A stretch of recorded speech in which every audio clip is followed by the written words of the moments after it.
Rocky statue. I was like, oh nah. Last time that happened, y'all know what happened. Yeah, Last time I 38 to recall. 7 happened. 38 Hey, to 7. 38 to 7. Hey, the first thing first is the Philadelphia injury report. I've not heard of anything changing ever since this came out on Friday. So basically, we are healthy. We are going into this game. Unlike the San Francisco 49ers, their linebacker Greenlaw is out for 6 to 8 weeks. Their starting DB is out for the season. Their running back, uh, Mostert, he's out for the season. So the San Francisco 49ers is coming in this game pretty banged up. I feel like that the Eagles have a good advantage, a great advantage. It seems like that the Philadelphia Eagle, the gods from heaven are shining on us so far this upcoming season, because we are hearing a lot around the league about all these teams are getting injured, but we are so far so good. So Yeah. let's First take a half the deep breath. field, my guy. We've been injured. I told you guys that's about to switch back over, man. We're gonna be healthy this year, all year long. Yes, sir. Yes, Yeah. sir. Man, for All real, right. So because shoot, you said the guys, Nick yeah. Sirianni, came in. We as a team that for years have been used to injuries. So we, like you said, have we been hearing about everybody, getting injured all around the league? We already been getting injured for years. We are Absolutely. an organization that always try to be ahead, always try to, be a smart organization, bringing analytics into the game. So with us always being injured, we already been studying this. We already been prepping. Mm-hmm. So we already ahead of the curve. Nick Sirianni came in with a whole new game plan that so far has been working. So far, everybody has been. This is the healthiest we've seen these guys in years, and not only has this been the healthiest, but I don't know if y'all saw, but they was also very crisp on they scheming and action on the field. So this is a lot for us. You know what I'm saying? I'm really enjoying the fact that we hella healthy, because that is underrated for sure. Like it's a different year for sure. Sir. Hey, all right. This is the time, right, where you plead your case before we get into the evidence. The running backs, the wide receivers, and break down the rosters by who has the better. So, why do you think the Philadelphia Eagles will win today? We're gonna start with Birdgang31. Hey, this is just your opening statement, and then we're gonna get into the weeds and stuff like that. Listen, it is her season. We Okay. are healthy. The young guns are coming. The Niners are injured. You know what I'm saying? That is the hugest reason why I believe we take this game one. I mean, game week 2. The Niners coming in banged up. You can't have that many starters out of your rotation and think you're going to beat a team like the Eagles. I also believe that it's time for Miles Sanders to get that rock. We're going to get him a lot of carries today, start out really on the ground in the beginning of the game, and then we're going to air it out, and hopefully we get to see my boy Quez Watkins do his thing today. So I just think injury is the number one reason I think the Birds win today, if you had to break it down to one reason. Okay. All right. You're Man, de-gifted. simply, I'm gonna have to go with home field advantage. We haven't had fans in the stadium in a while. That energy is real. That energy is real. That energy, that 2017 energy, y'all felt it the whole time. It just had to happen for you fully. You know what I'm saying? Just said it. Like we won, but it's the home field advantage for me. I feel like the Eagles really play off the energy of the fans, and we coming like that. The 49ers didn't do anything to help themselves by going down to the statue, coming into our first home game. This is not Yeah, a fan that's base true. that you can just come in Mm-mm. and just And disrespect. Like we yes, don't sir. see you. We Yeah, see you. sir. Roll like that. We don't roll like that. Simply said, this is you. We the best fans out here. We travel well. We took over in Atlanta. You ain't finna first home game. No. So I'm gonna have to go with home field advantage for sure, because it's the energy. The players got great energy, and the fans gonna boost it up too. Okay. Hey, before we move on, shout out to the 18 that's in the chat, Miss Bird Gang, Prince Production, Eagle Uncensored, Gabrielle, Sean, Eddie. Hey, man, shout out to all y'all that's in the chat. I appreciate y'all tuning into this, Philadelphia Eagle pregame show. Yes, for sure. And let's get into it. All right, so look, before hit that like. Yeah, hit that like. And check this out. Look, everybody, all three of us, our link is in the description. So just scroll up, hit that subscription, hit that link. We made it easy for y'all. Don't so forget, y'all will be entered in the raffle for a Brian Dawkins jersey. My bad to cut you off, JC. My fault. Nah, you good. You good. So, hey, look, we had the better team overall. Period. I feel like that we're gonna win today because we do have the better team. Home field advantage, and everybody is going off of last year's roster. This is a new year, new roster, and that's the reason why we're going to win today. But we're about to get into each position. Who have the better quarterback? DeeGifted, kick us off. Let's go and tell me why. Okay, I think the answer is obvious. It's simply put, Jalen Hurts, just on the strength that, logically and technically, 2 is more than 1. Dual threat, non-dual threat. Okay, so with Jalen Hurts just bringing that onto the field and his awareness, he definitely showed a level of escapability that we haven't seen since the 2017 year, since we seen Carson Wentz look poised. That had hit the poise that he showed in the pocket is a poise that I so vividly remember when I watched Carson Wentz back in 2017 standing in that pocket and just dominating. You just knew he was gonna be smart with the ball, and that's that same confidence that Jalen Hurts give me when he sitting back there. He's confident and he's moving and sliding with ease. Like he hasn't been shook or anything like that, and he know and. Unlike Carson Wentz, that I think is even better than what he did in the 2017, he knows how to avoid contact. He's not just running, but he's also avoiding contact as well. So we definitely have the better quarterback in Jalen Hurts just by him being a dual threat. Sir. Yes, sir. Bird. Oh, man, he said it all right there. But you know what I'm saying? Like we always say, one quarterback's better than 2. You know what I'm saying? You can't have 2 quarterbacks on your roster. You got Jimmy G, they got the arm. You got Mr. Lance over there who got the legs. Jalen Hurts got both. You know what I'm saying? He's a true dual threat. He's accurate. He can run as many yards as you need him to run. He can throw for as many yards as you need him to throw. So I think overall we got one quarterback that does both. So that automatically makes us have the better quarterback. Yeah, absolutely. Hey, look. Quick question for you, Bird Gang. Who you think should be starting for them? Jimmy or I think like they kind of how we did last year with Hurts. You gotta let Jimmy start. He's the veteran. You know what I'm saying? He's the one that's gonna be a better thrower off the bat because he's gonna be able to read these defenses. He's gonna be able to get the ball where they need to be. But they all want him to start the whole season. I think you're gonna have to start Lance by week 4 or 5. You know what I'm saying? Week 4 or 5, let them get that playbook underneath. Let them see some defenses because they're going to sprinkle them in on some plays anyway. You seen him come in last week. He threw a touchdown on his first play. Yeah. So, the boy got talent, but I don't think you start on week 2. I think you wait till like week 3, 4, or 5, somewhere in that range where, let him get his sea legs under him. So then you get him out there and he won't make so many rookie mistakes off the back. Okay, look, so kind of like what they doing in Chicago. Nope, I disagree.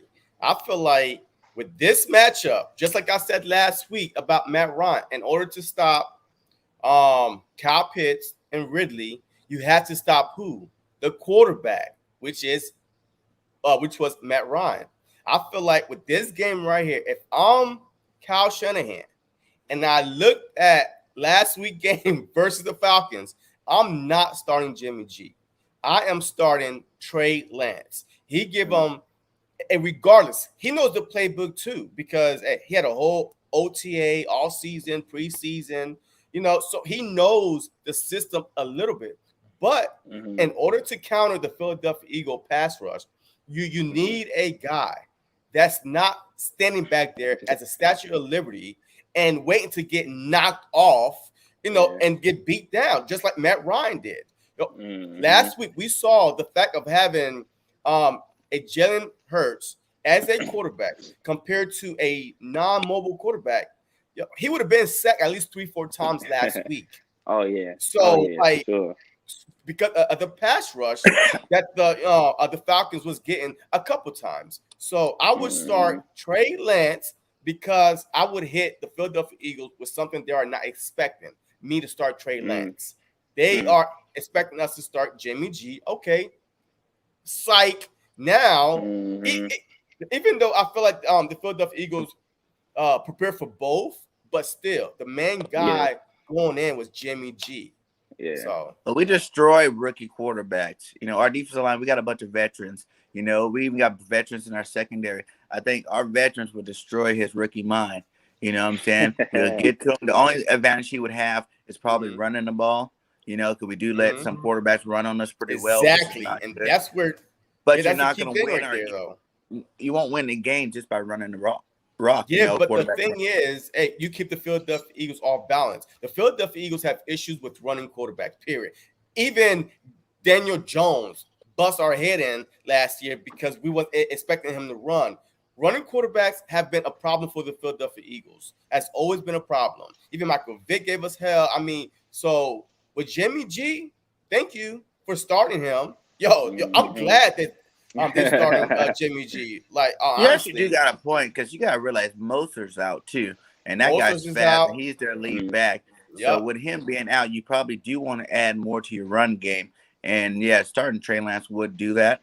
So I can see your point for sure. All right, so who got the better quarterback?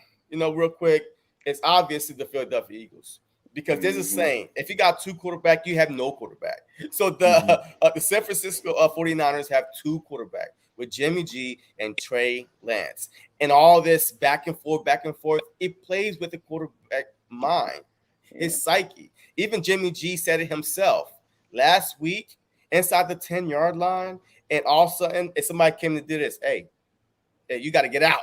It's my turn. Like, you know what I mean? So what the hell is that? Yeah. It plays with the quarterback psyche, and how long could you keep that up? So with the Philadelphia Eagles, they have one clear choice, Jalen Hurts. He's a dual threat quarterback. He is very, very smart. He feels the rush coming in, and he escaped the pocket, and he could throw the ball. So I'm glad that we had the better quarterback. So let's move on to who has the better running back group as a whole. I know Mostert is out, but now they got a Trey Sermon, I believe, and Elijah Mitchell. So who has the better running back group with Miles Sanders and Kenneth Gainwell? Go ahead, Birdgang. You already know who got the better running back group. Like you said, Morris's out. Miles Sanders is a beast. Kenneth Gainwell's looking electric out there. I think it's hands down Philadelphia Eagles. But hey, I don't want us to sleep on these running backs San Francisco got. Trey Sermon is he was a good back in college. You know what I'm saying? Like, I can see him. He's a bigger back, so he can put the rock on he can run that rock pretty well. So, and then that Elijah Mitchell, was that his name? Elijah Mitchell. Yeah. That dude last week ran for over 100 yards against Detroit. And I know we got a better defense in Detroit, but it's the fact that these guys are young, unknown. You really don't have a full grasp of what they can do. So I don't want us worrying about Kittle, Ayuk, and Debo, and forget that these boys can still run that rock. You know what I'm saying? So we need to make sure we put a hurting on them and put a hurting on them early. Yes, sir. Oh yeah.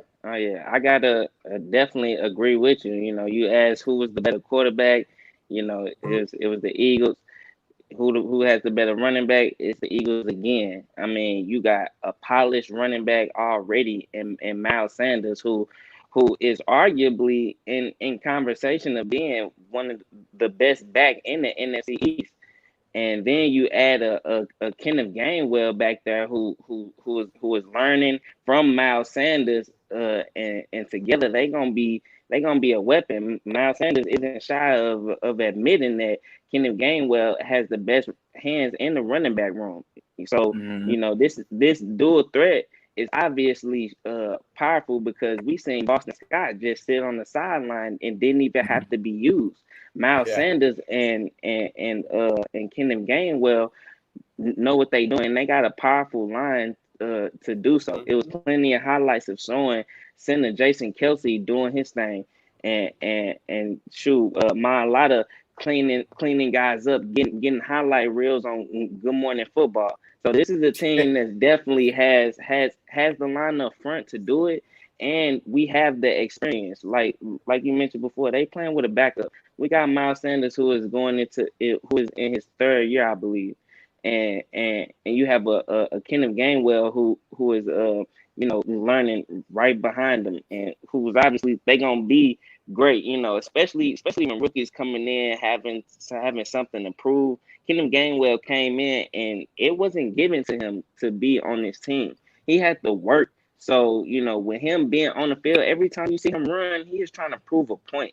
So I have to go with the Philadelphia Eagles having the best running backs for sure. Look, I'm definitely not going to put no stock into Elijah Mitchell from last week's game. It's easy to come into a game when you are not game plan for. Mostert was the starting running back. He got hurt. So, of course, the Detroit Lions planned to stop Mostert. When he went down, it was a change of pace. All right, this little 5'8" guy came in and was ran all over him, because that wasn't the game plan to stop that guy with that speed. So I believe if they came in knowing that, just like the Philadelphia Eagles are coming in this game, knowing that this is a guy that we need to stop, they will adjust to the game plan, that they will stop him. Yes, he did have some nice runs and stuff like that, but I also think that it's easier to come in with no expectations. People always say when people play with no expectations, they shine. All of a sudden, you're the guy. Go do it again. Go prove it. It wasn't a fluke. It's just like some of them rise up, but a lot of them fold.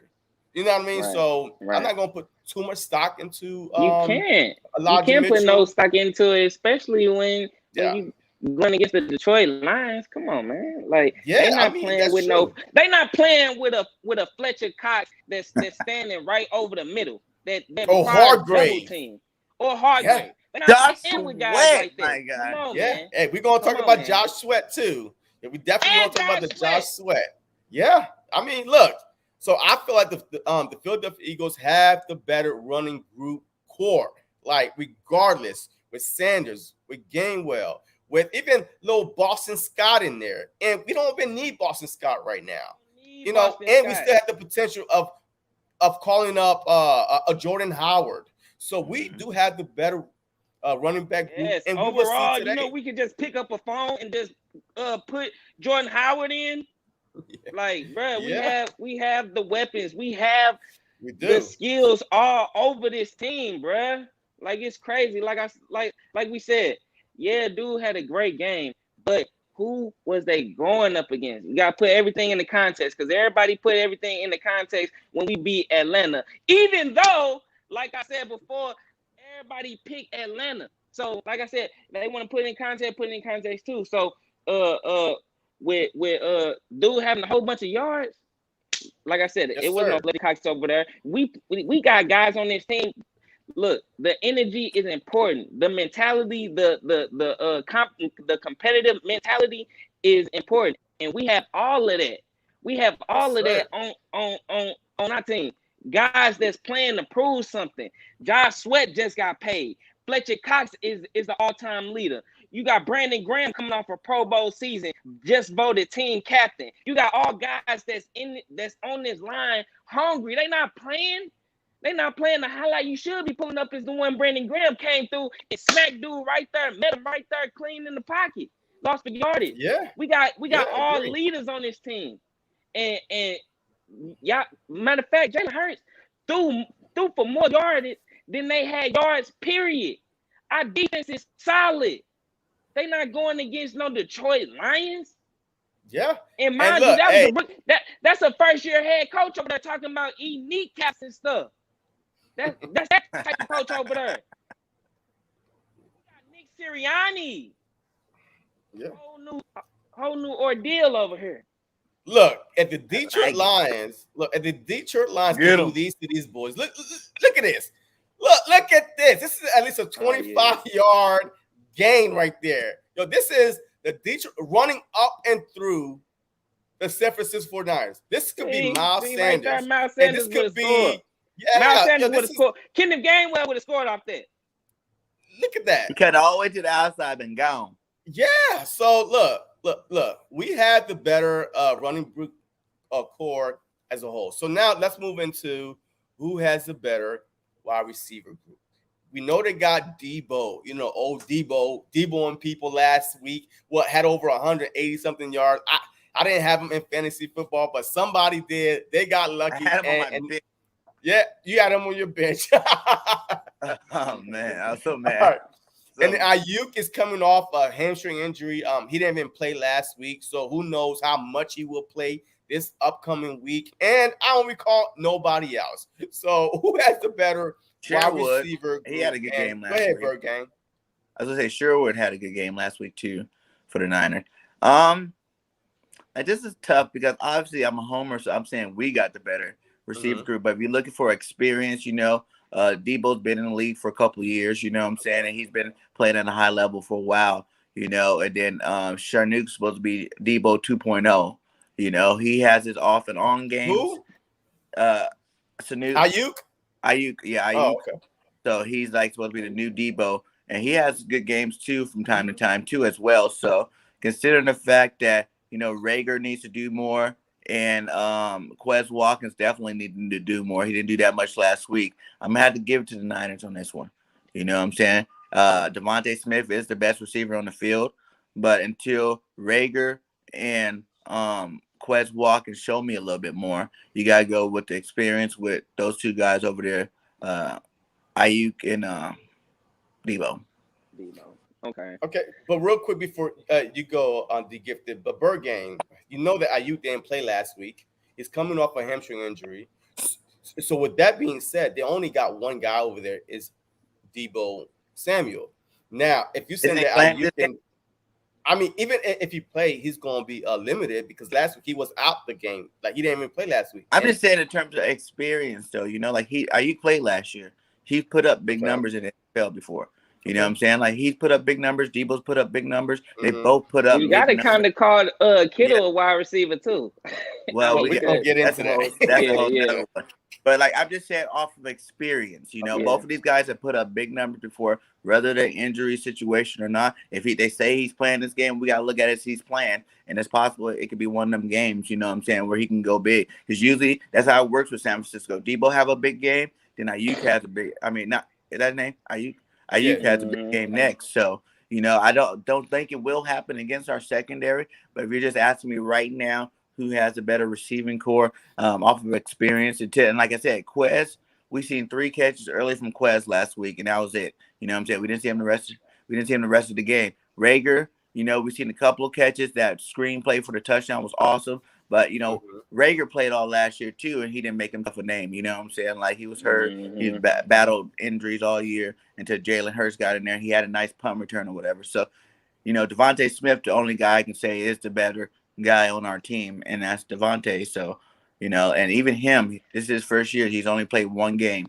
He didn't even get 100 yards that game. He only got 75 yards or 76 yards. So, until these guys get into that 100-yard mark like those other guys, I'm going to have to give the edge to San Francisco. Okay. Man, I'm a homer on this one. I'm going to have to go with our wide receivers.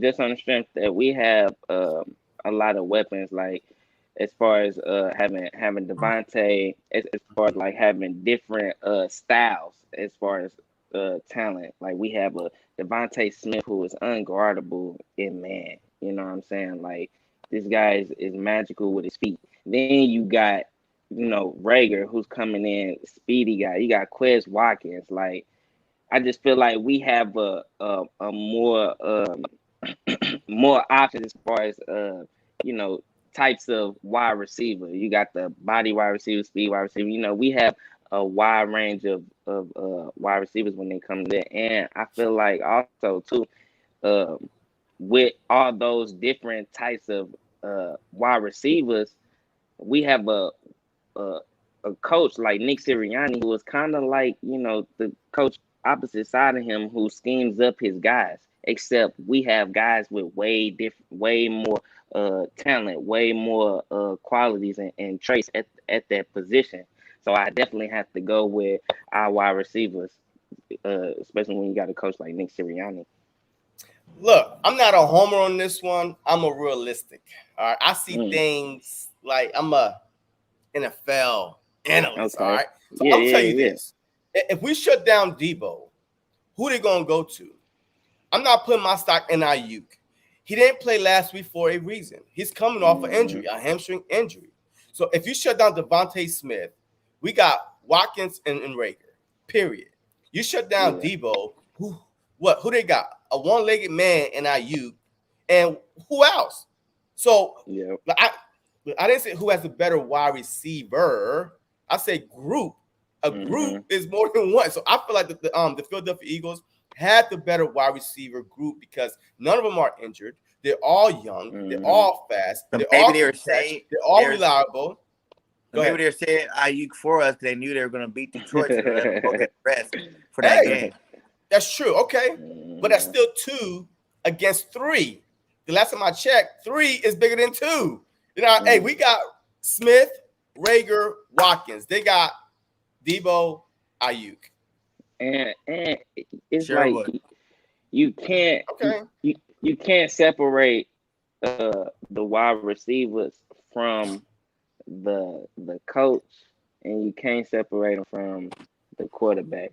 So when you think of best wide receiver group, you know they only gonna perform as high as their quarterback allowed them to, or as high as their coach allowed them to. So with that being said, we also have a wide receiver coach. You know what I'm saying? This guy is a guy that preaches fundamentals over and over.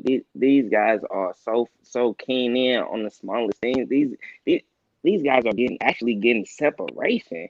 It's actually looking good, and we have Nick Sirianni to thank for that. Because, like I said, he is also a ex-player too, who played the wide receiver position, and he coached wide receiver position, and now he's the NFL coach and on a team that was so deprived at that position, and to have a Heisman Trophy winner at that position as well.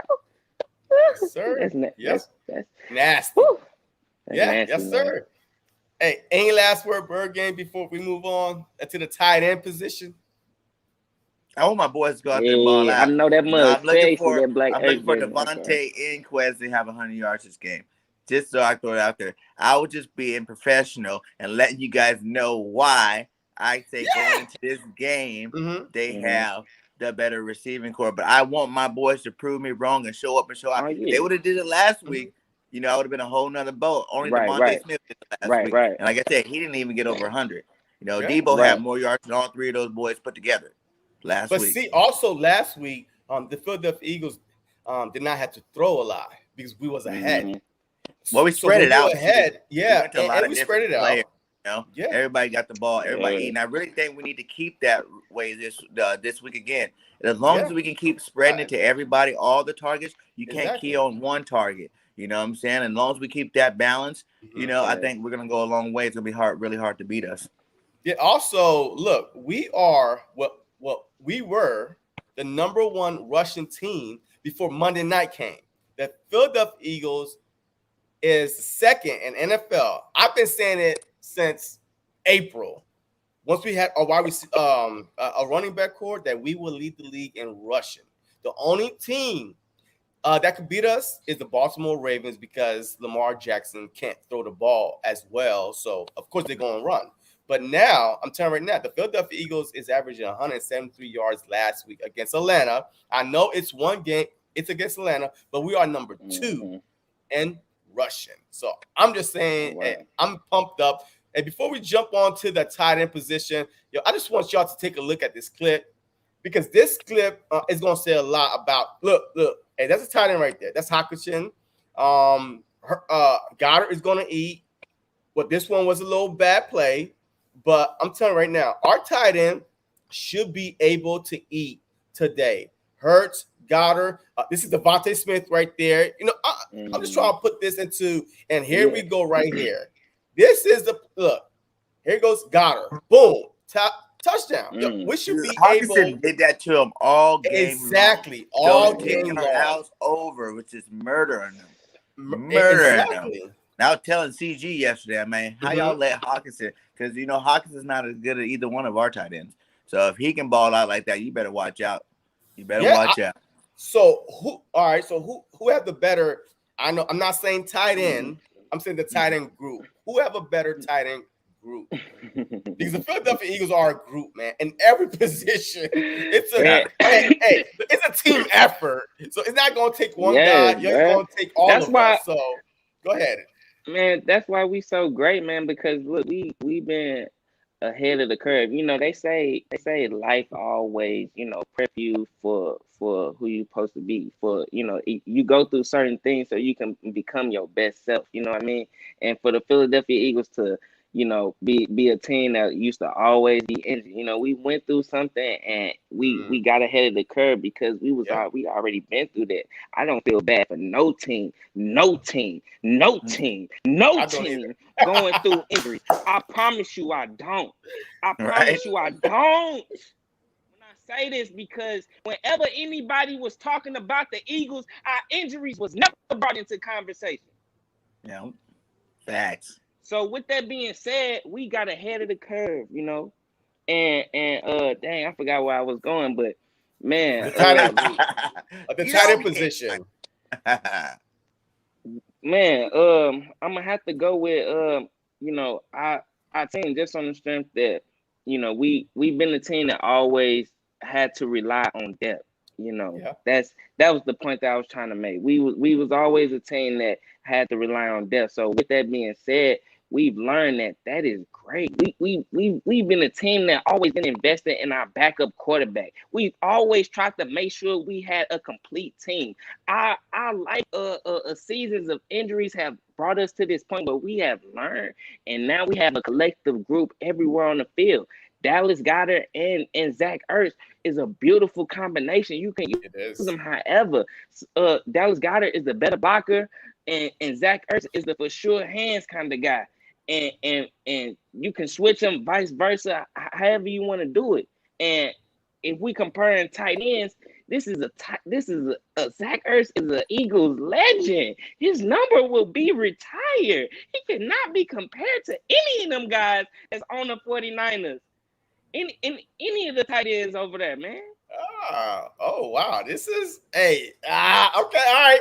Bird game. And let me hear what you guys say because combined with Dallas Goedert, you said best wide receiver group. Right? Any of those tight ends over there. Any. That's you said any. Yeah, any. I don't know about any, but go ahead. Go ahead, Bird game. Like you said, who got a ring? Who got a ring?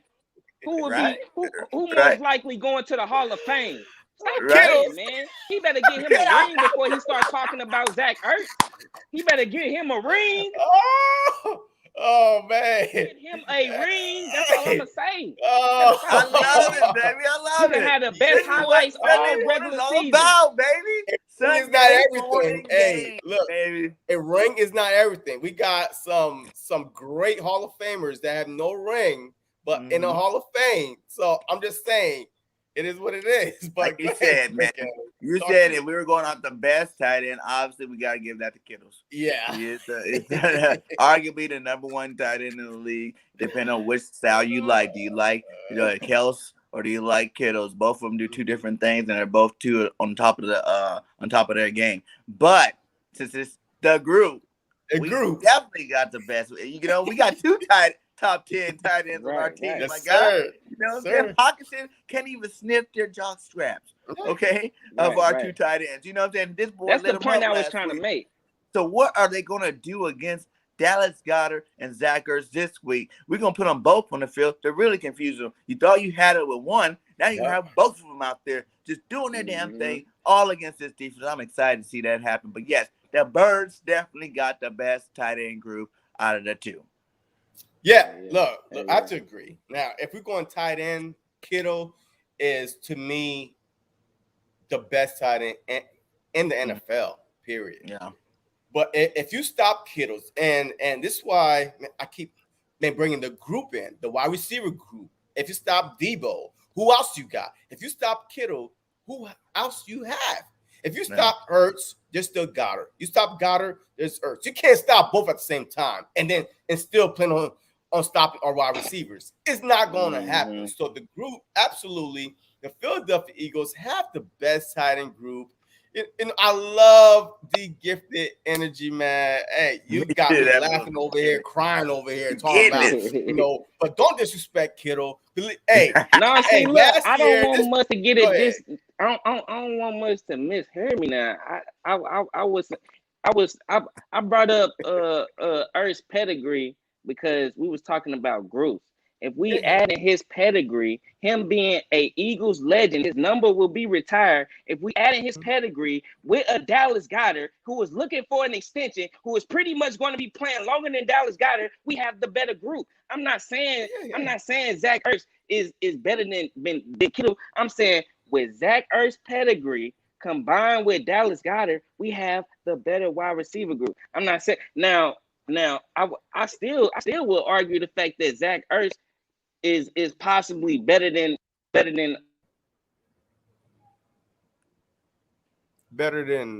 who? Kittle? Don't say it. Don't say it. I can't hear you. Hey, don't say it. Hey, you mute. Buck. Don't say it, young buck. He better not say Kittle. He better not say Kittle. I'll tell you that right now. I'll throw his whole computer out the door if he says, and that's the reason why Zach Ertz have not been. Look, Zach Ertz is asking for top 5 money. He's not a top 5 tight end. Kittle is. Can you hear me? Yes, there you go. I hear you now. But go ahead. Please finish with your whatever are you about to say. So so basically I was gonna compare the careers. So if we want to talk about Hall of Fame career, who would be going into the Hall of Fame faster? It would be Zach Ertz. That's what I'm arguing. Who would go to the Hall of Fame faster is Zach Ertz. Okay. All right. Hey, let's move on. Hey, who had the better O-line? Let's go. Come on now. That's not even a question, my guy. We got the best O-line in the league, my guy. We got the big Australian up there, the 6'8" stud over there. Just got paid that money. You know what I'm saying? Like, this guy's coming, and he's hungry, and he's about to show everybody why they paid him all that money. You know what I'm saying? Like, it's about to get real. Mailata, you seen him last week one-arming people. You know what I'm saying? He's going to be doing that all year long. We got Sayamala. Kelsey's the legend. Definitely, if you want to talk Hall of Fame, Kelsey's going to be a first ballot Hall of Famer. By the time he's all done with this, you got the 2 big studs on the right. Whenever they're playing together, Mr. Brooks and Lane Johnson, we win 80% of our games, my guy. So, like I said, we definitely got, 3 All-Pros on our line. Oh, yeah. And then a future All-Pro in Mailata. And Sam Mall is very serviceable. He won the Super Bowl. Yeah. Hey, you're DeeGifted. Let's go. Talk to me. Man, I think that's a obvious line, you know what I'm saying? Because we have guys that played in the Super Bowl that still, stands today. It was our first Super Bowl. These guys are legends. Playing on this offensive line, these guys are straight up legends. You know what I mean? You got Jason Kelsey, who is a potential Hall of Famer. Brandon Brooks, who's an All-Pro when he is healthy, and then you got Lane Johnson and people shouldn't sleep on Isaac Sayamalu. Like, that guy has some highlights himself. Him playing along, him playing besides Jordan Mailata.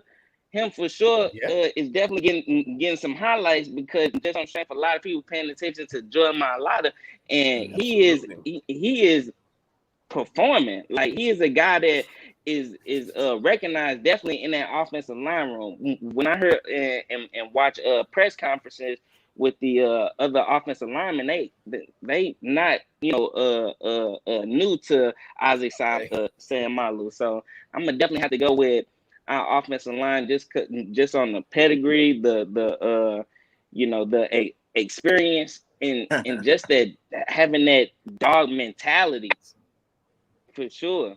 And Sayamalu was the highest rated guard in the NFL last week. So yeah, because of Mariota. Yeah.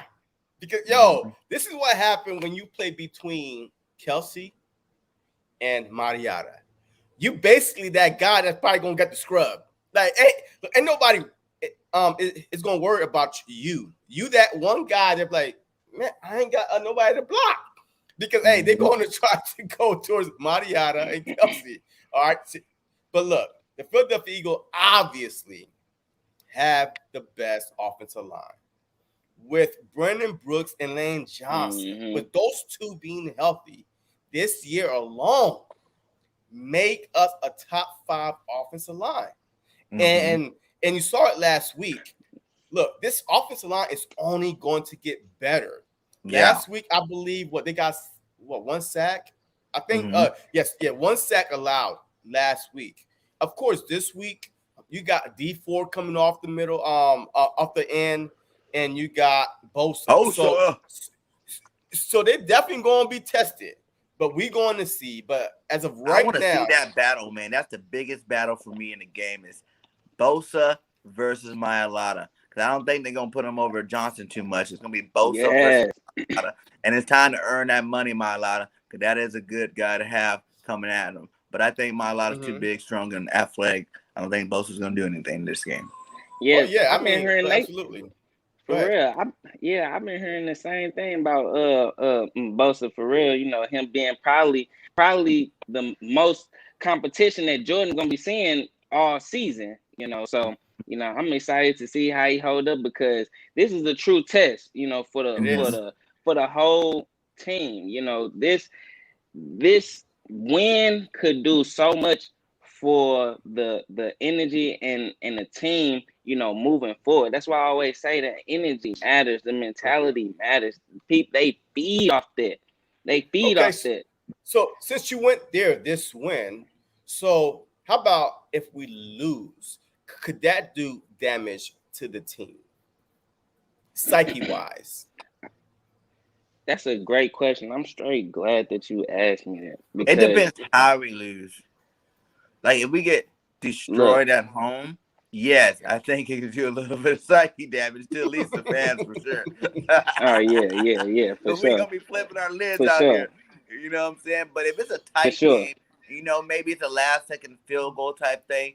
No, I don't think so, because I think a lot of fans have penciled in this game could go either way with a lot of fans. This is the Niners. They are in the hardest division in the NFC, you know what I'm saying, where they got all the best teams over there. So, I think that maybe, if we were to get blown out, it can mess with our psyche a little bit, but not too much. It's still early in the season. There's still 15 more games after this one. So I don't think it'll be that, catastrophic to the team's mental state.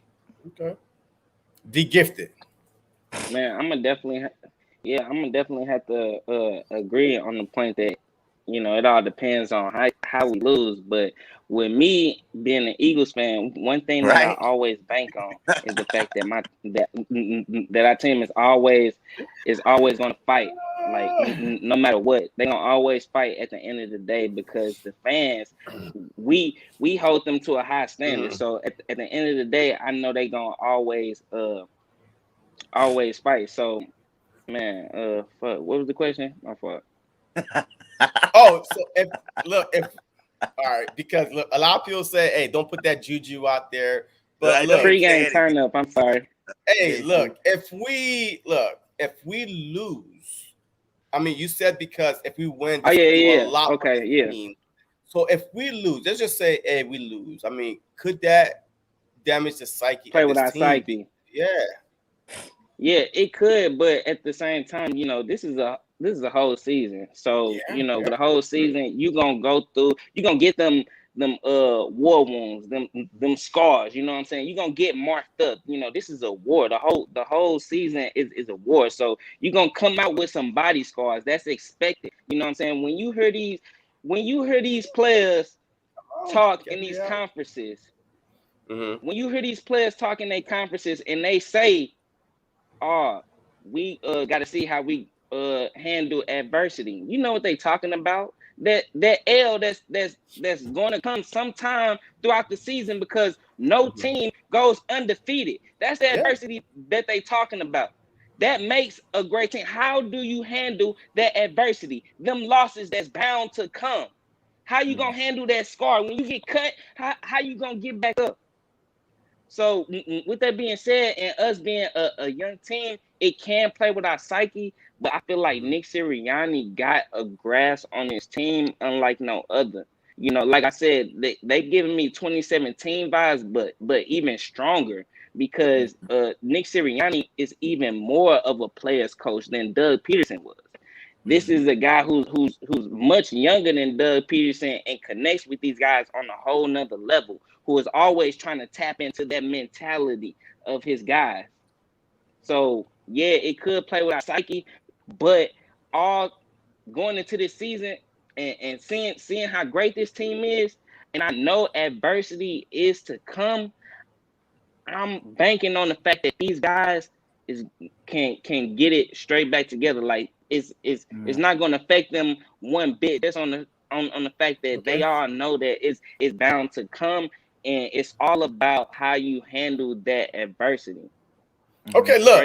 And then there's only a couple of handful of teams out of the 17 that you would even put in that category where you think, okay, it's possible those guys can beat us. You know what I'm saying? And I think if you were to look at the schedule, this is one of those games we hit our first game where it's like, okay, depending on. But like I said, with the injury that came to their team last week, man, going into this week, they kind of had a disadvantage on that. That all those injuries kind of changed my outlook of the game. I think we should pull away from this one easily.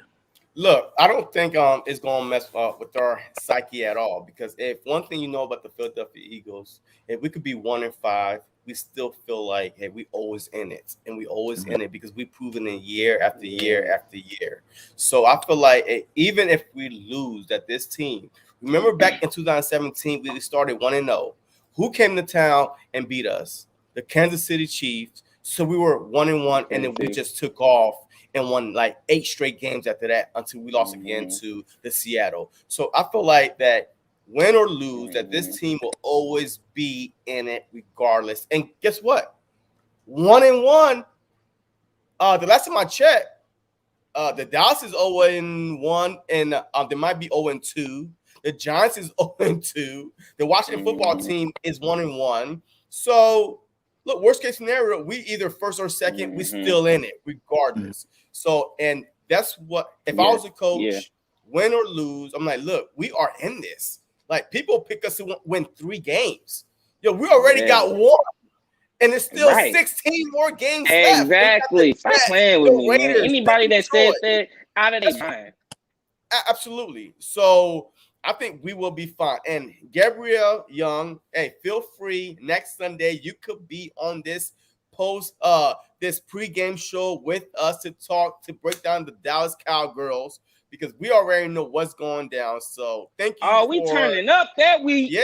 Hey, y'all better like and subscribe right now. I promise you. Y'all better like and subscribe right now because, man, I'm telling you, next week, Dallas week, we coming. Yeah, hey, it starts tomorrow. I'm turning up that whole week, man. Tomorrow. Man, we coming hard tomorrow. It's Dallas week is going to be real. Absolutely. Real.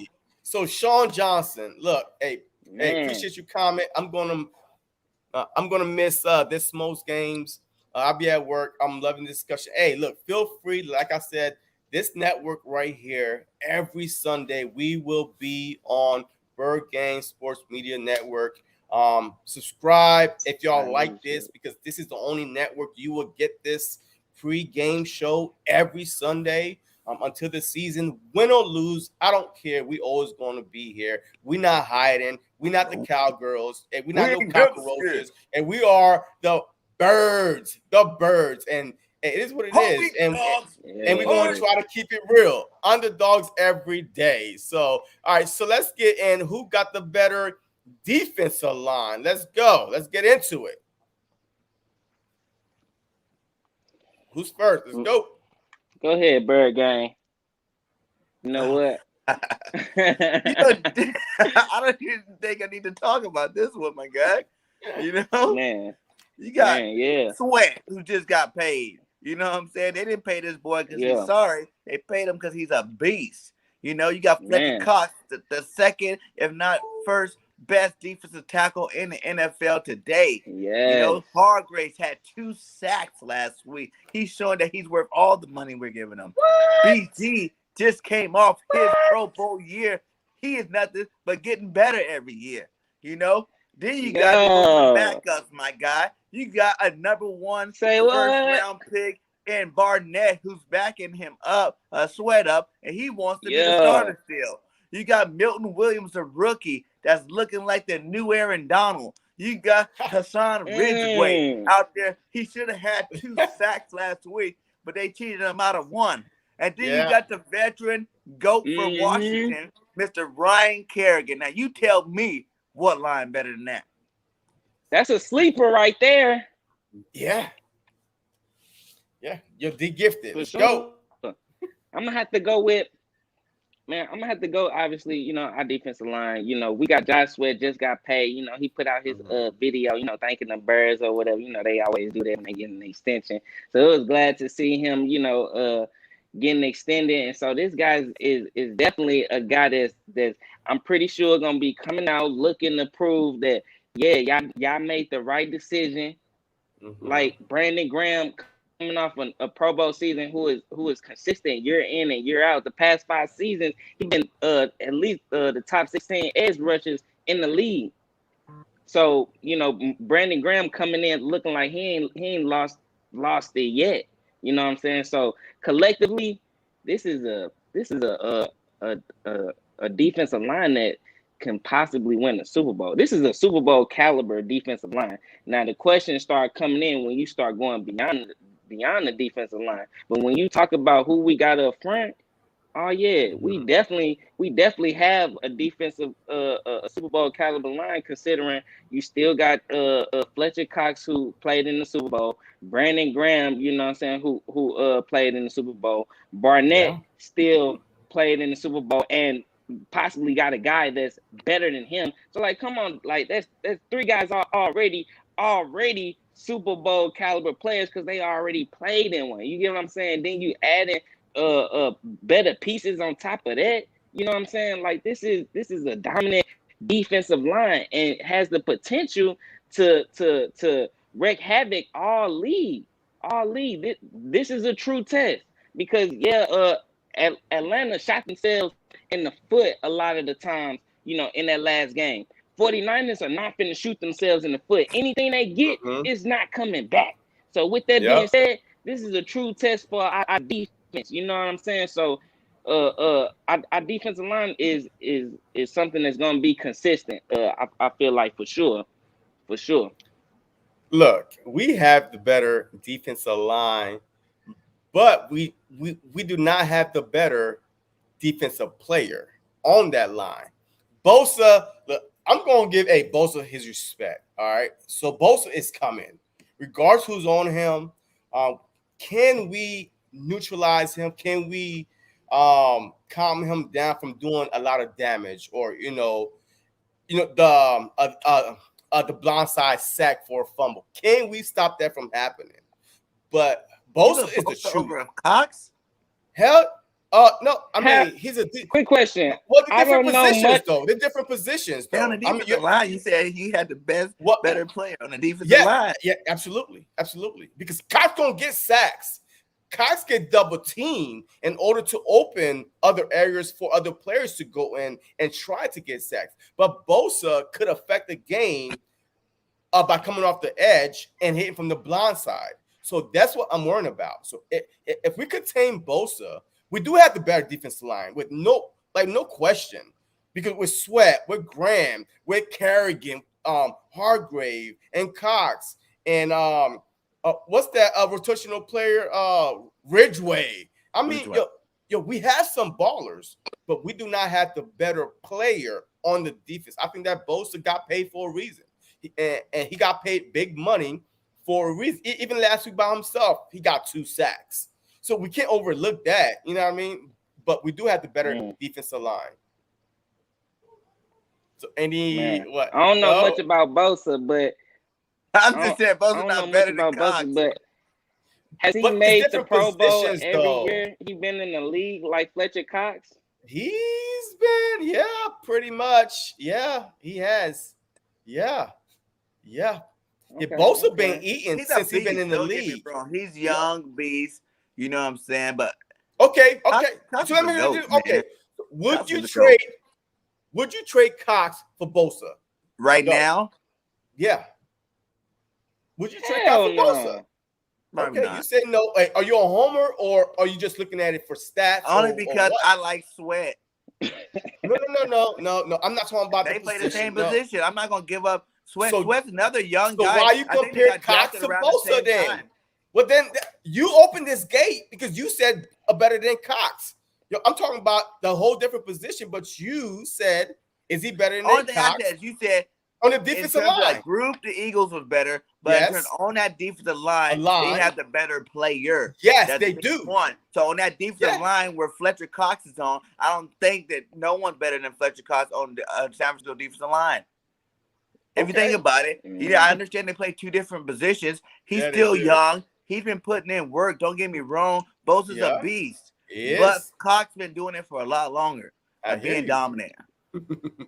Look, I'm not going to put Bosa ahead of Cox.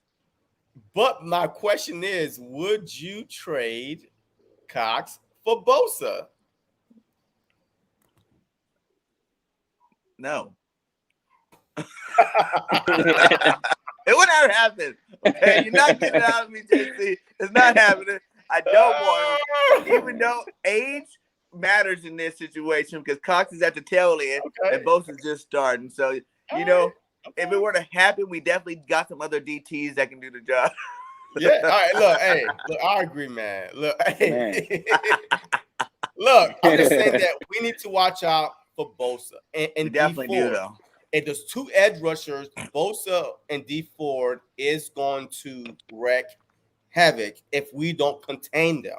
Because those are the only 2 guys that could actually mess up this game for us if our offensive line is not intact. You know what I mean? So we got Lane Johnson, Mariota.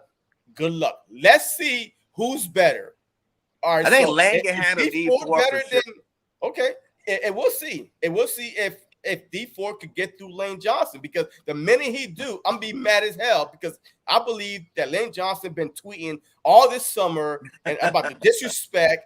Yeah. Hey, he's been doing a lot of tweeting. He's been watching Twitter. So I need him to go up against a premier edge rusher and lock him down.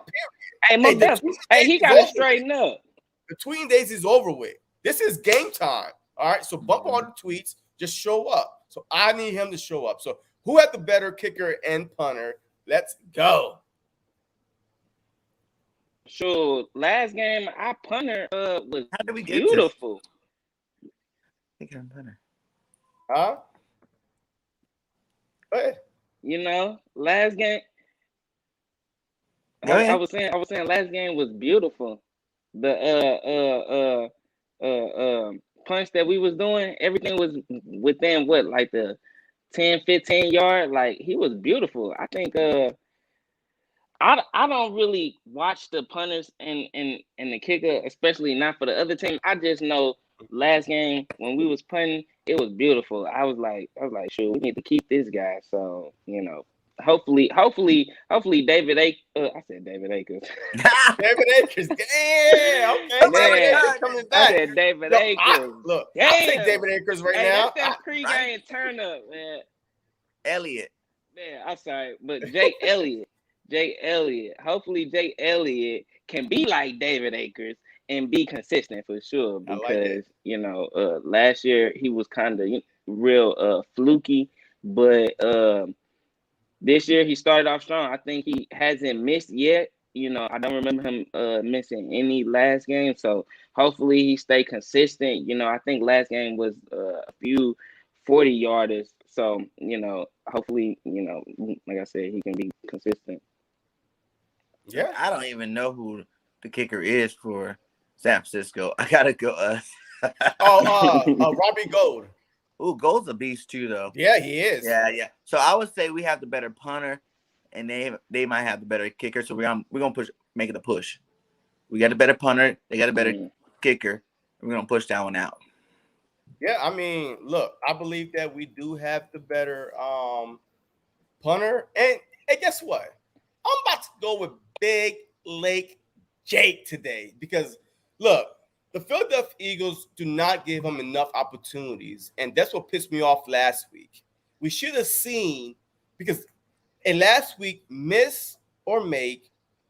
Let's see what we have in him. Could he kick a 53-yarder? Could he kick a 55-yarder? I wanted to see that. Today, this game is really, really matters, and we ain't going to blow them out. So I need to see if our coaching staff could put. You never know. You never know. You said there. we ain't going to blow them out. They just disrespected. They get blown out today. Yeah, I mean, look. They getting blown out today. I called it last week, and I'm calling it this week. It's gonna be a beat down. Don't say that. Don't say that. All right. So all I'm saying is this: we need to give our kicker. We need to give our kicker more opportunities. Period. Regardless, because we need to build his confidence. So I'm gonna go. We got the better kicker. But last week, Hurts was punter. just scoring touchdowns, so we didn't really have to get the ball that much. Yeah, I think the first game too. I wasn't really looking for the kicker. I did want to see how aggressive Nick Sirianni was. I didn't think him going for it on those downs was anything crazy, especially considering we was leading, I believe, on one of them. But yeah, they wasn't nothing crazy. I was happy. I was just happy to see him being aggressive, like saying like, oh, this guy can just whip up something. And what he called, it don't be nothing like real, like fluky. Like when the Falcons had that penalty on the special teams, and he then decided to accept the penalty and then actually go for it. The play that he called wasn't something like hella simple that easily get blown up. So when he do, take be aggressive on those extra points or that fourth down, best believe it's gonna be something he, just whipped out, together and actually can scheme up. So for sure. All right, hey, the biggest concern going into this game. I mean, you could go offense, defense, or both. Just give me about 3 concerns going into this game right here. Oh, I go first. All right, so look, the first thing is Kittle. Man, Kittle was 15 for 15, 183 yards and a touchdown last year against the Philadelphia Eagles. We cannot let Kittle go off, period. If we could play the same defense we did last week against Kyle Pitts, I know Kyle Pitts and Kittle are a big, like different class. I understand. But if we could play that same defense and try to minimize Kittle about probably 7 catches, 85 yards, I'm good with that. He cannot go for 180 goddamn 5 yards. I'll be pissed off with Jonathan Gannon and that whole defensive freaking strategy they had because it's not working. All right. Hey, just go back to last year's game and watch how Kittle bust our heads in with Nick Mullins back there. And he still beat our head in. All right, our defense was a lot different last year, though. I hear you. So I'm about to get to that. The second point, Deebo Samuels. We cannot let Deebo be the Deebo from Friday. And we can't. We cannot. 181 yards. If Deebo that don't go unnoticed. That's scary. If Deebo come out exactly like that, Deebo and Friday, the movie Friday, and it was Deebo and everybody, we will lose. We need to stop Deebo, minimize them. About 5-6 catches, under 100 yards. Okay, fine. He get a touchdown.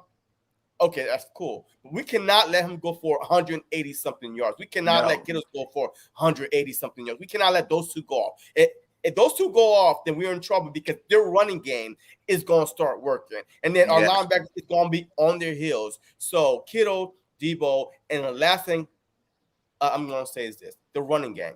The last week was the first quarter was horrible. The cutback lane was wide open. We have Wilson. Yes. Like man, he's trying to go for a tackle. He's slipping back. Like Man, we were missing tackles. You saw and all that? stuff. Yeah, so I'm saying Kittle, Debo, in the running game. Those are my three concerns. We minimize those three positions, those three areas. The Philadelphia Eagles will win. Yeah, man. Hey, I'm gonna have to go with Bosa. You know what I'm saying? Oh, okay. Bosa Mailata, man. That's a big matchup. You know what I'm saying? I believe our boy Mailata can handle it, but it is his first year start, and Bosa is a beast. Yeah. So we definitely got to make sure we handle that situation. So Bosa is my first concern about this whole thing. And then I'm concerned, like you said, about the running backs. You know, I don't want us to overlook them. You know, Trey Sermon can run that rock. You know, Mitchell can run that rock, as you seen last week. So I don't want us to overlook them with Kittle and, you know, Debo. We're so worried about those guys that, you know, we let these guys cut loose on us. You know, so we definitely got to put it down on them. And then I'm going to say the third thing would be just penalties.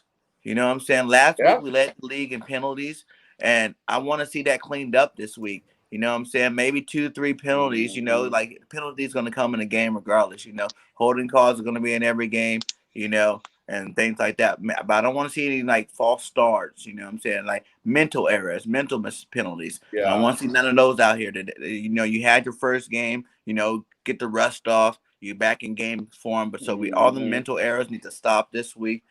Because, like I said, we're going against the 49ers. They're not the Atlanta Falcons. They're a lot better, and we can't have so many penalties going into this game. Agree. Yes. I couldn't agree with you more on the penalties. I would have to list that as one of my concerns as well, because last game was sloppy. It was 14 penalties. Disgusting. 14 penalties. So if we don't have that cleaned up, then I think that's when we can start pointing towards, you know, the lack of play throughout the preseason. You know, that's when guys are going to start bringing up, you know what I'm saying, that aspect of preparing for the game, because, you know, this is going into the second game and teams are still being sloppy. As you can see, we saw the Giants sloppy the whole drive. Even though dude jumped off sides, it was penalties that whole drive. It was just completely a mess. So, you know, that can be lack of play, whatever it is. But this game, penalties is definitely something that I want to see, is a concern that I want to see cleaned up. The other concern that I would definitely have to say is the linebackers on our team. Our linebackers against the run, because just like JC said, you had guys reaching back and stuff. Like, I'm watching this in slow motion. Like, I'm watching them like, yo, if you supposed to be contained, if you outside leverage, how are you not seeing this?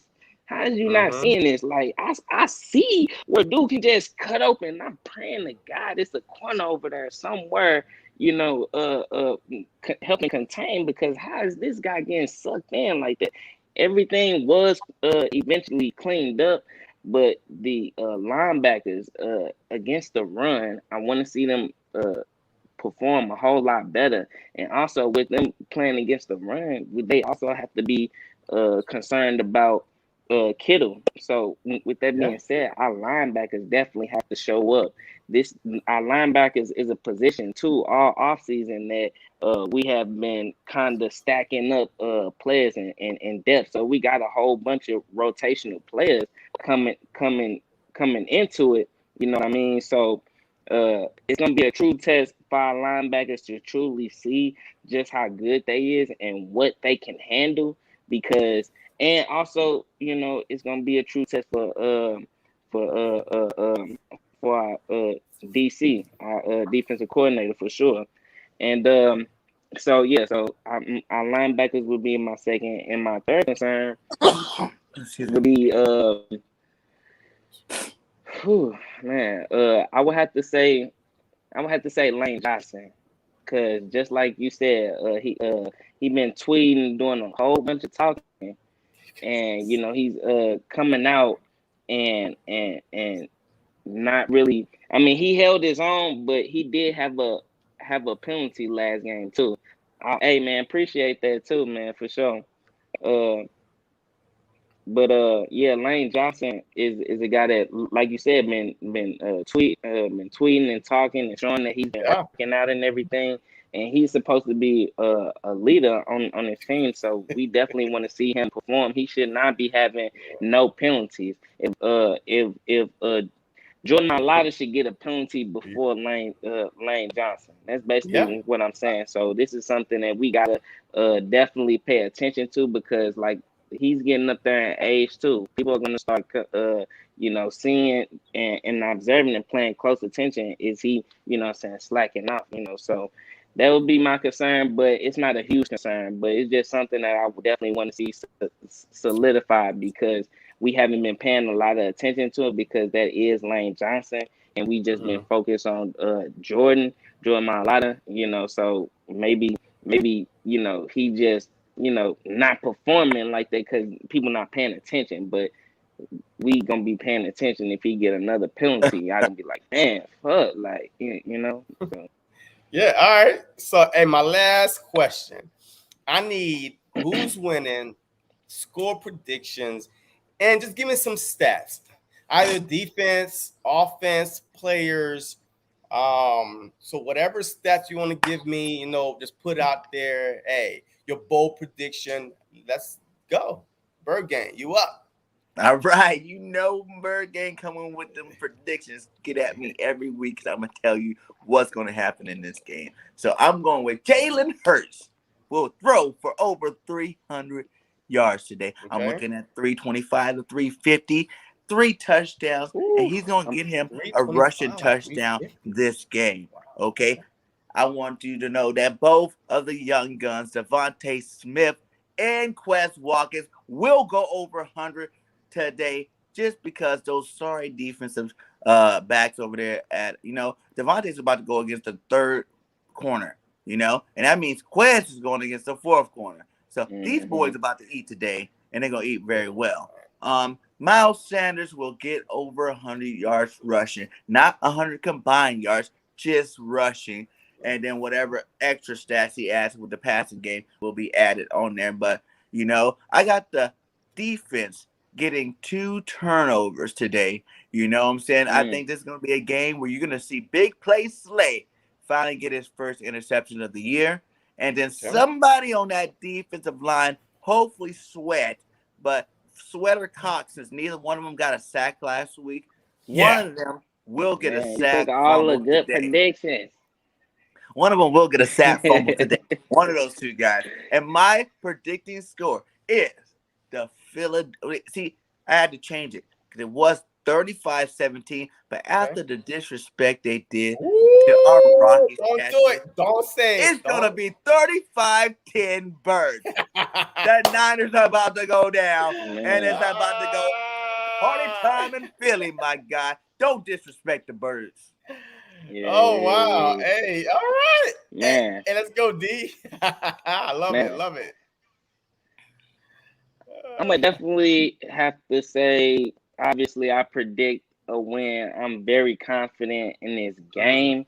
I feel like we have all the tools, all the players. We have health is on our side. You know what I mean? So with that by itself, because we always been a competitive team. So I don't feel like that got lost in anything. And I would have to say Jalen Hurts is gonna prove everybody that he is that guy. Everybody is probably not gonna be super convinced because it is only game 2, but after the first game, his jersey sales went up 500%. Yeah, Beat these 500%. 49ers. Beat these 49ers. You might not be able to get your jersey till next year. So with that being Right. said, I feel like this is a game that is a true test for the Eagles.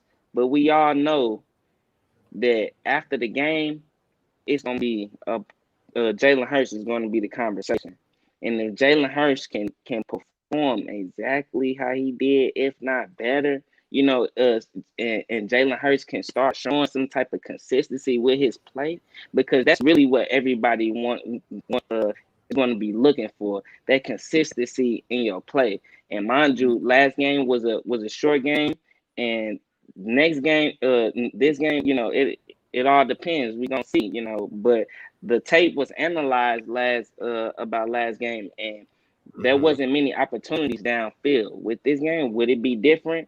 All I know is he didn't turn the ball over. He was 77% completion percentage, and the guy was absolutely throwing dimes, and he executed the offense exactly how Nick Sirianni wanted the offense executed, and that's all that matters.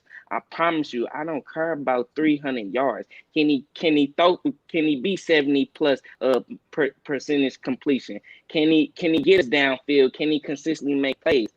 As long as he and being consistent with that, I feel like the yards downfield are going to come for sure. The yards downfield are going to come because he takes what the defense give him. They give him a shot downfield. I promise you, all training camp, all they've been talking about Jalen Hurts is that's unquestioned is his deep ball. His deep ball is something that everybody already knows that he got. So with best belief, if given the opportunity to go downfield, he's going to do something that he loves, and that's throwing the ball downfield. So this is a game that I'm predicting Jalen Hurts puts his stamp as the Eagles quarterback. But that dude, like I said, it's already her season. So even though it's gonna be convincingly even more, but it's just gonna be more solidified. I just want him to consider. Look, I want him to be consistent all year, and I feel like with this win, a lot of people are not going to question his ability anymore. Can he throw the ball? And yeah. And I also predict last prediction. I also predict that we hold them to 14 points. So I'm gonna say a score of 30 plus. Our second game with 30 plus points. give me a I'm number. saying, DeeGifted. Don't say 30 plus. Okay. Yeah, This ain't number. no. Okay. 35-10 birds. Hey, if you're in the chat right now, real quick, if you're in the chat, hey, drop your score predictions. All right, Philly versus San Fran. What would the final results be at 4:15 when the game is over with? So put your score in the chat. But go ahead, D4. I'm gonna say 34-14. That's my score. Okay, 34-14. Look, for sure. Okay, look, I'm going. Hey, my score will be 31-23. I've been saying it all week. I feel like 31-23. Eagles. I take that. 31-23. Our defense is going to make a stop, a strip sack somewhere in there, either Sweat or Barnett, Graham. Somebody is going to make a stop in order to flip this game. But this game will be close. I'm not going to lie. It's going to be close because both teams are talented. I feel like that Jalen Hurts will throw for about 260, 260, just like last week.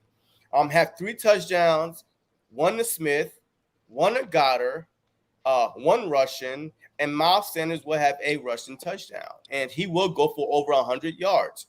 Remind you now, I've showed you the clips of how this Detroit, the Detroit line ran up and through the San Francisco 49ers. So I'm not worried about our guys, especially the running game, not being, able to perform. I feel like that with our running game, with our Nick Sirianni calling another great game, I feel like that we should be able to dominate, the San Francisco 49ers.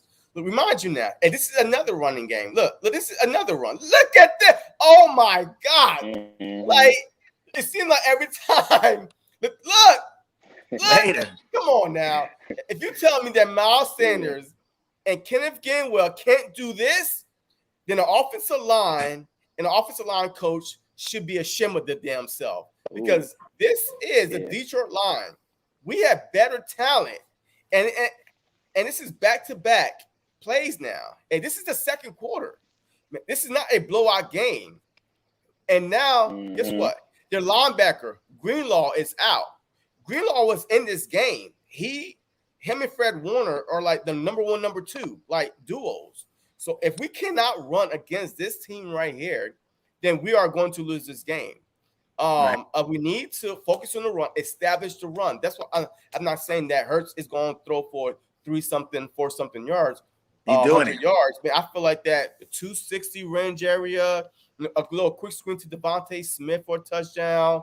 Goddard. Man, I showed you the whole Hawkinson comparison, how he was eating them up alive.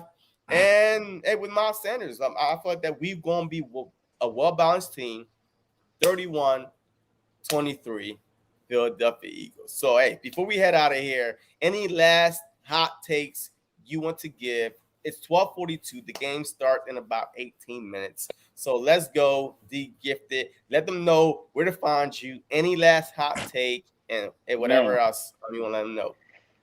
Man, I'm your boy, DeeGifted. This is what I do. I talk Eagles with my fam. You know what I'm saying? This is what we do. So, go to my channel, hit that like, hit that subscribe on any of the videos, subscribe to the channel, and you will be entered in the raffle for a Brian Dawkins jersey.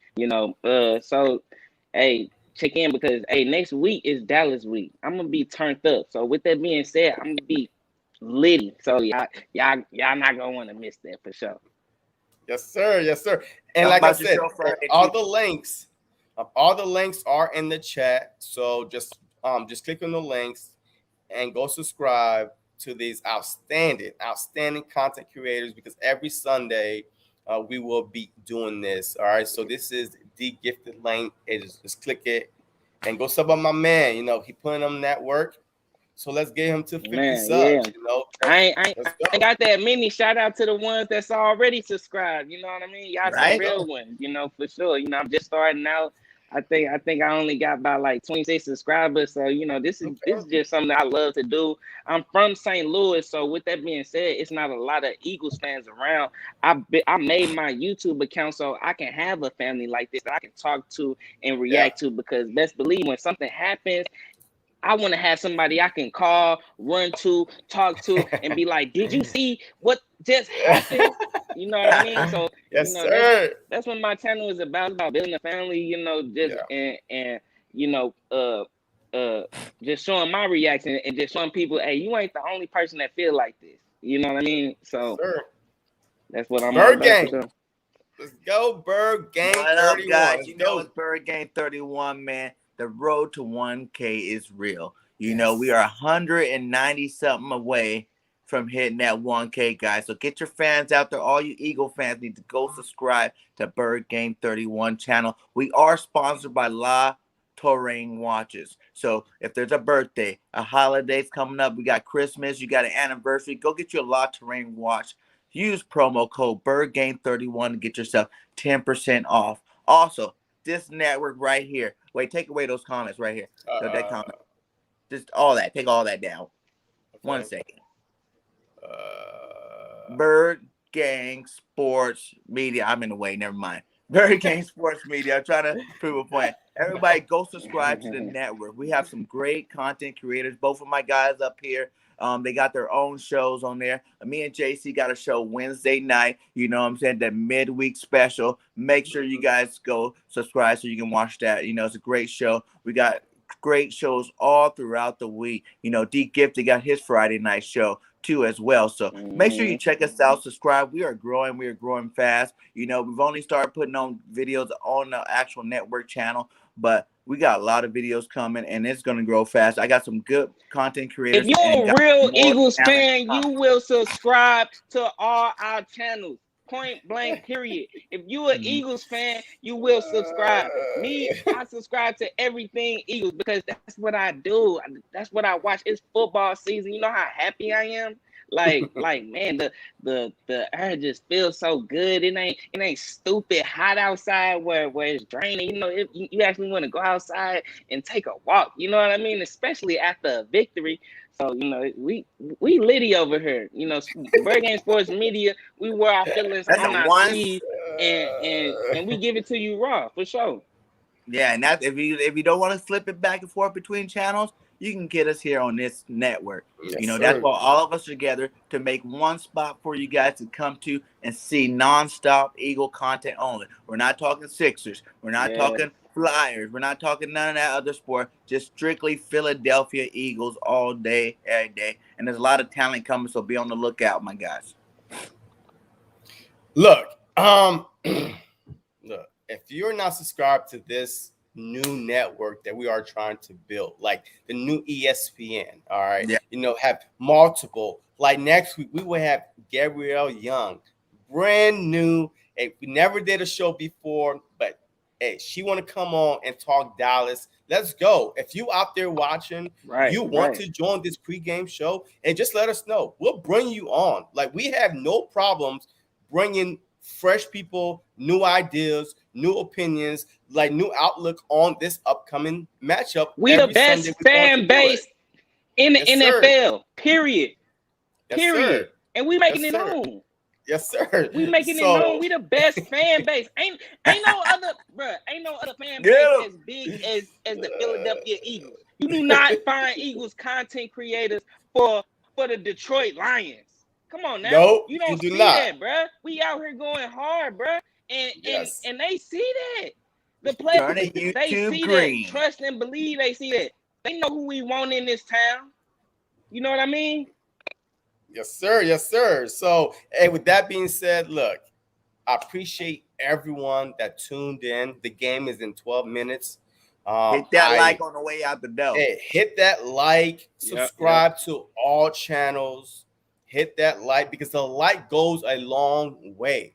It push it out to other Eagle fans or either haters out there. Regardless, it pushes it out and make other people say, "Hey, what is this? Let me click on it. Let me look at what these guys are talking about." So that's what that like button do. It goes a long way. It helps build the network and our individual channels.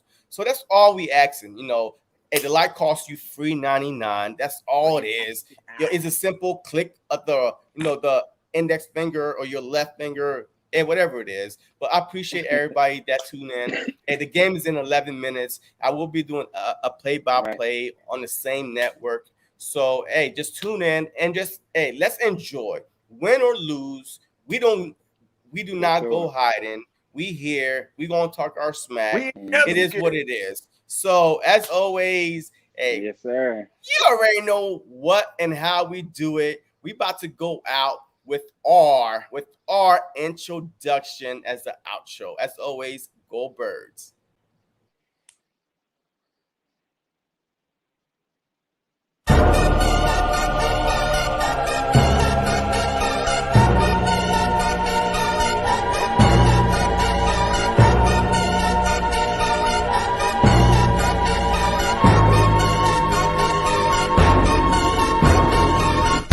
Welcome to another episode of Birdgang Nation Sports Talk. I'm your host, Birdgang.